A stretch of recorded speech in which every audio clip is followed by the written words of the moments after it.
Pas toujours. Là, on a le cas d'un Algérien qui va s'installer au Canada, à Montréal, donc il devient un Montréalais, bien entendu, et il s'avère qu'il a 4 filles. Et il déclare, très tranquillement, que si une de ces 4 filles a le malheur d'enlever le voile et de s'habiller comme une Québécoise, eh bien, il la tuera. Il vient au Québec et il trouve que ces filles ne doivent pas vivre comme des Québécoises. Allez comprendre la logique. Mais ce qui m'a bien amusé là-dedans, c'est que vous allez voir que la personne qui en parle est d'une part extrêmement cash. Je ne pense pas qu'on pourrait dire ça en France. Il est extrêmement cash. Et en plus, il est plutôt marrant. Bonjour et bienvenue dans cette nouvelle vidéo de DME en direct. Comme toujours, si vous n'êtes pas abonné, je vous suggère de le faire et de cliquer sur la cloche pour être prévenu lorsque je sors une nouvelle vidéo. Alors, je vais vous présenter un humoriste qui, alors est-ce qu'il est vraiment humoriste? Je ne sais pas, mais en tout cas il est très drôle, qui va nous parler de quelque chose qui est arrivé récemment au Québec et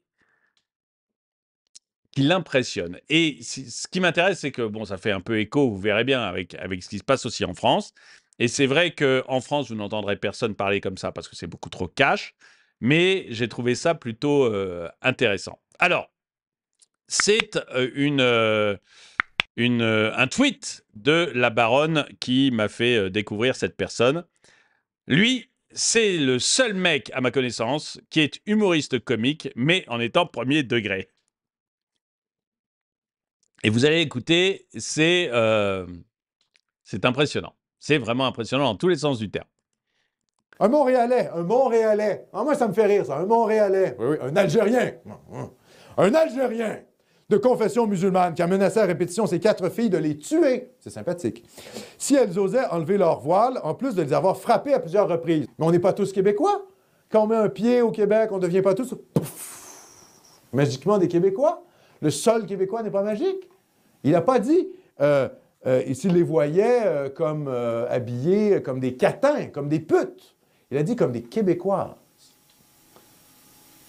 C'est-à-dire qu'au fond, l'Algérien vient au Québec et est choqué parce que ses filles prennent minimalement les mœurs de l'endroit où il immigre. Mais mon gars, il faut te faire soigner. Si tu veux que tes filles restent algériennes, il fallait les rester en Algérie. Zoom, zoom, zoom en Algérie. C'est qui ces types, ces Algériens débiles, islamistes, qui viennent au Québec pour nous emmerder avec leurs mœurs tribalistes du fin fond du bled? Mais qu'est-ce que vous branlez ici, les gars? Qu'est-ce que vous faites là? Retournez en Algérie. Vous avez lutté contre les Français pour avoir votre pays. Les Moudjahidines algériens, vous avez fait la guerre d'indépendance. Vous avez votre pays. L'indépendance algérienne, elle est Istiqlal, Al-Jazair. L'Algérie. Vous l'avez, votre pays. El Bilad al-Jazairi. Mais retournez-y. Retournez-y en Algérie. Et arrêtez de nous péter les couilles avec vos mœurs chariatiques du 7e siècle. C'est dingue, ça! Alors, je ne sais pas d'où vous m'écoutez, peut-être de Bamako-sur-Seine, Paris, peut-être de Alger-Nord, Marseille, je ne sais pas. Il n'y a pas de parti fasciste en France, mais il y a le PCF. Il y a les persécutions racistes. Ah! Les sales gauchistes, c'est ça qu'on a. Des putains de branleurs, blablabla, blablabla. Retournez-y en Algérie, les sales gauchistes. Bienvenue sur Frontières Plus pour cette première édition des Vendredis Cormidoni. Je suis très content de faire cette première émission. J'espère que, en tout cas, vous passez un bon temps, que vous êtes content de votre abonnement à Frontières Plus. C'est incroyable quand même, cette plateforme. Moi, je dois dire que j'ai même pas encore eu le temps d'aller voir tout ce qui se fait sur Frontières Plus. Mais parce que je préparais cette émission, voilà. Fascinant quand même, hein. Je tiens quand même à débuter, voilà, ma première émission en soulignant la difficulté technique de mettre en place ce genre de choses-là. Je peux vous dire que c'est une quantité de travail astronomique, hein. Donc, je salue déjà le travail accompli par l'équipe de Frontières. Je tiens aussi à féliciter l'équipe de Frontières pour le travail qu'ils ont fait au niveau journalistique, les entretiens, des reportages, carrément des reportages de qualité, Invasion migratoire, toute l'équipe de Frontières Plus, vraiment, félicitations à eux. Et félicitations aussi pour leur courage. Oui, parce que ça prend une forme de courage pour aborder les sujets qu'ils abordent, pour affronter le politiquement correct, hein. Je vais pas revenir sur tout ce qui s'est passé à l'Assemblée nationale, mais c'est incroyable. Hein, la gauche communiste totalitaire qui s'en est prise à des journalistes français de droite, affiliés à la droite, au point de faire en sorte qu'ils ont littéralement agressé physiquement. Non, mais c'est dingue, quoi. Alors qu'ils sont censés être le camp du bien, les chantres de la démocratie, etc. Pourquoi? Parce que Frontières, les journalistes de Frontières, ont lancé tout simplement une enquête tout à fait normale, journalistique, sur LFI. Ah! Hein, les islamo-gauchistes. Ah, oui, oui. Les collabos à la fois du grand remplacement et de l'islamisation de la France. Bien sûr qu'on a le droit d'enquêter sur les communistes, sur les bolcheviks, sur les éco-socialistes et sur les islamo-gauchistes. On a le droit. Il n'y a pas de parti fasciste en France, mais il y a le PCF, idéologie qui a fait 90 millions de morts au 20e siècle. Ces gens-là n'ont pas de leçon de morale à nous faire. Zéro leçon de morale par des communistes. Donc, salutations à l'équipe de Frontières pour la mise en place de cette plateforme, défi technique réalisé, et aussi, félicitations, d'aborder ces enjeux-là, de faire ces enquêtes-là, malgré la pression, voilà, de l'extrême gauche complètement dingo, qui révèle toujours son courant totalitaire, hein, c'est-à-dire il y a un fond totalitaire de censure, de sans arrêt, finalement, de vouloir mettre les opposants politiques au goulag, hein, c'est ce que Jean-Yves Le Gallou appelle le moulag, hein, le goulag mou. On vous emprisonne pas, mais on vous met finalement, on vous bannit, on vous crée une mort sociale quand vous êtes trop à droite parce que vous abordez des thèmes qui ne sont pas politiquement acceptés par le marxisme culturel. Autre concept sur lequel on va revenir ce soir, le marxisme culturel, lorsqu'on va parler, bien sûr, de l'Afrique du Sud. Donc, tout ça pour vous dire que quand on est face à cette propagande de gauche décoloniale, souvent anti-blanche, il faut le dire, anti-occidentale, anti-européenne, il faut pas se laisser avoir par des raisonnements simplistes. Et qu'est-ce qui se passe aux États-Unis? Des réfugiés sud-africains blancs ont été amenés aux États-Unis en raison d'une discrimination raciale parrainée par le gouvernement, selon le département d'État américain. Le régime trumpiste a accueilli des réfugiés raciaux, victimes finalement de persécutions raciales blancs. Évidemment, vous allez me dire, mais la gauche, enchantée, hein? Qu'il y a des persécutions racistes, n'est-ce pas, en Afrique du Sud? Ils doivent être enchantés d'accueillir des descendants d'Européens chez eux. Non, la gauche fait plutôt la gueule. Vous dites, mais c'est pas logique. S'il y a une minorité persécutée, ça devrait être dans le logiciel de la gauche d'ouvrir ses bras à toute la diversité du monde possible et imaginaire. Et c'est là où on voit toute la perversité, en fait, de la logique gauchiste. Ce qui nous fait revenir au concept dont je parle plutôt, le marxisme culturel. Alors, qu'est-ce que c'est que le marxisme culturel?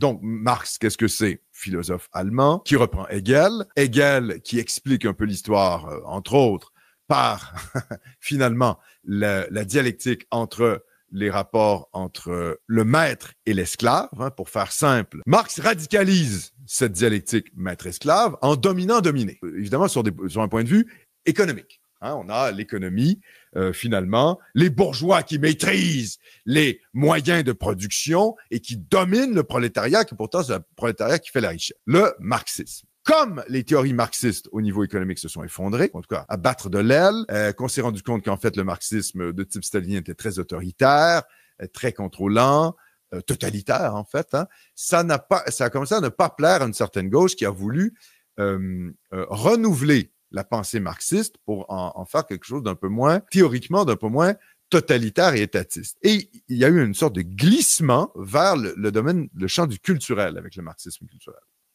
Et en fait, les thèses marxistes entre le dominant et le dominé ont été finalement appliquées aux référents culturels. C'est pour ça qu'aujourd'hui, la gauche qui pouvait être bouffeuse de curés au 19e siècle se met à être pro-islam. Et donc, le marxisme culturel, qu'est-ce qu'il nous dit? Il reprend la logique du dominant-dominé, marxiste, mais au lieu d'être simplement des rapports de classe sociale sur la question économique, axés sur la question économique, c'est maintenant sur le champ de la culture.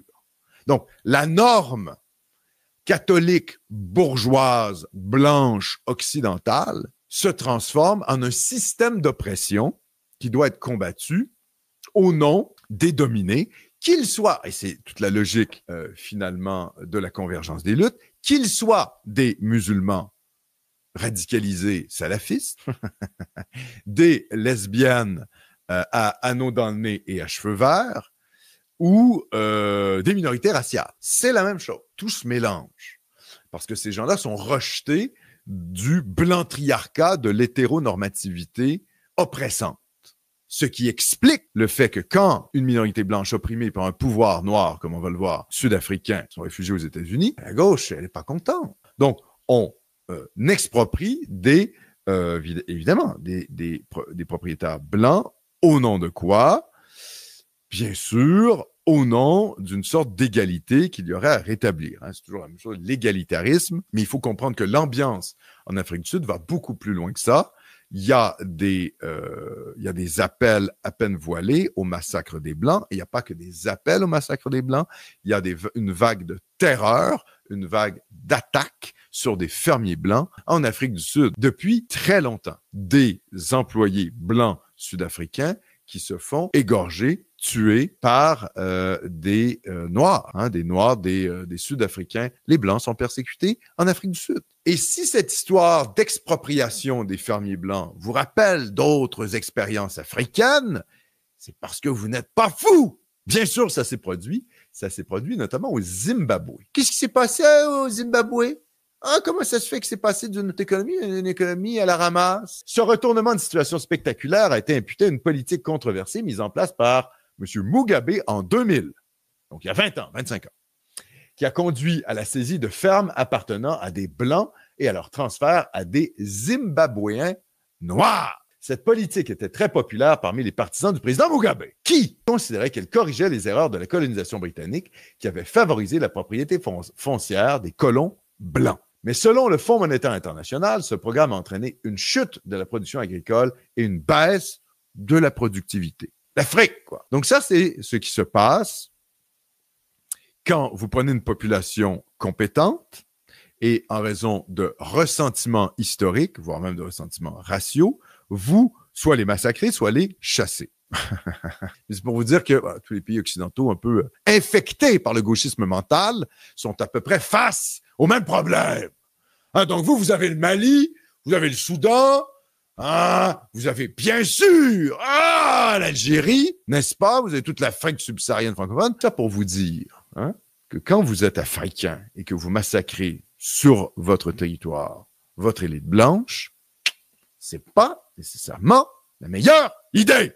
Voilà! Hop, vous n'êtes pas déjà abonné à Frontières Plus, mais il faut s'abonner. Et oui, la première plateforme de streaming de droite française qui permet de quoi? Qui permet de combattre le marxisme culturel et le gauchisme ambiant. Hein, pendant que votre pognon, vos impôts servent à financer la propagande écolo, socialiste, islamo-gauchiste, eh bien, vous avez l'opportunité, en fait, d'encourager la droite décomplexée qui, par cette plateforme, fait rayonner nos idées sur le champ de la culture et sur le champ de la métapolitique pour lutter contre la censure intellectuelle du centre mou qui veut tout taire et des gauchistes fous qui sont toujours dans cette espèce de bolchevisme mental.